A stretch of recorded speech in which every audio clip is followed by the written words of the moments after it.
So Hello, everyone. Welcome to week 5. I just wanted to give you some feedback before I cover what we're doing this week in ICD 10-CM coding.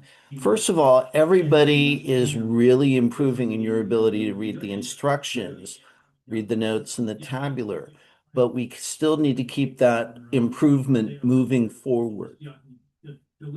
So we're halfway through the term, and hopefully these things are starting to click a little bit better and stick. If you're struggling, please come in and see me during office hours or arrange another time so we can get you back on track. This week we're covering chapters 13, 14, and 15, the respiratory, digestive, and skin.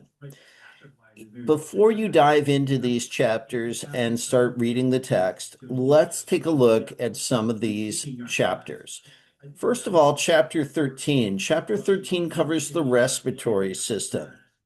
And one of the things that I wanted to point out when we look at things like asthma and COPD and some of the other things that are covered in this chapter, covers the common cold, covers flu, all these different things.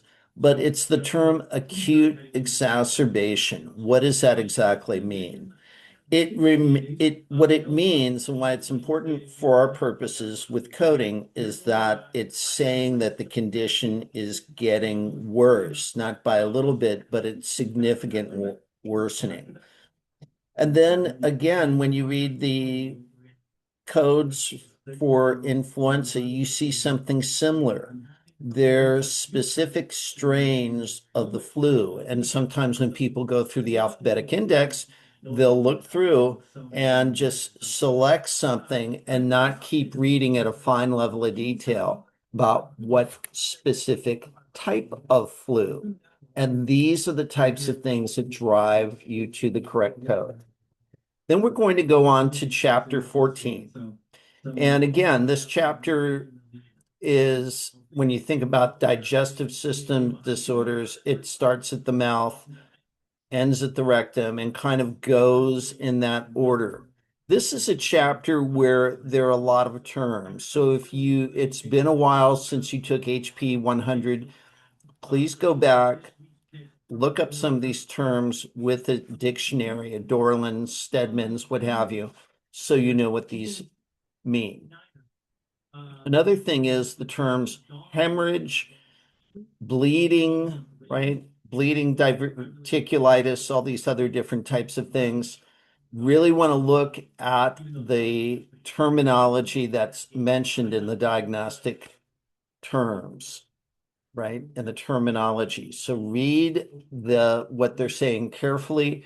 And it's those kind of qualifying things like whether there's hemorrhage or not, whether there's bleeding or not, that's going to drive the correct code. Then finally, we get into coding skin ulcers. This is a big one. In addition to skin ulcers, we'll talk about things like cellulitis, eczema, and of course, pressure ulcers. A lot of interest in pressure ulcers for those of you who are hoping to go into hospital coding, as we want to find out whether they're present on admission or not. And these are probably the more technical parts of coding disorders from the skin.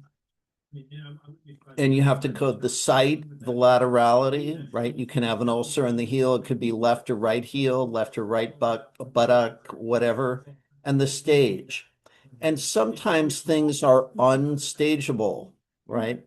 And you only code it as unstageable if the physician literally cannot see the bottom of the wound for whatever reason. Okay.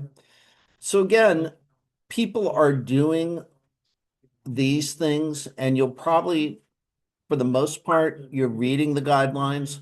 You may want to take a look at that PDF of the coding guidelines that I posted on Canvas. I'll also send it out again so people have it handy. And just keep working through this, right? And again, one last reminder, please make sure you're following all those notes in the tabular, right? The tabular trumps all, right? So want to read those things carefully in terms of code, also, what have you, see, all those other things are in the tabular. So please make sure you carefully validate your codes in the tabular. That's all I have for you. Please reach out if you have any questions. Office hours are 2 to 3:15 on Zoom. I realize those times may not work for everyone, and you're more than welcome to schedule an appointment to see me. Thank you so much, and we'll see you online. Bye now.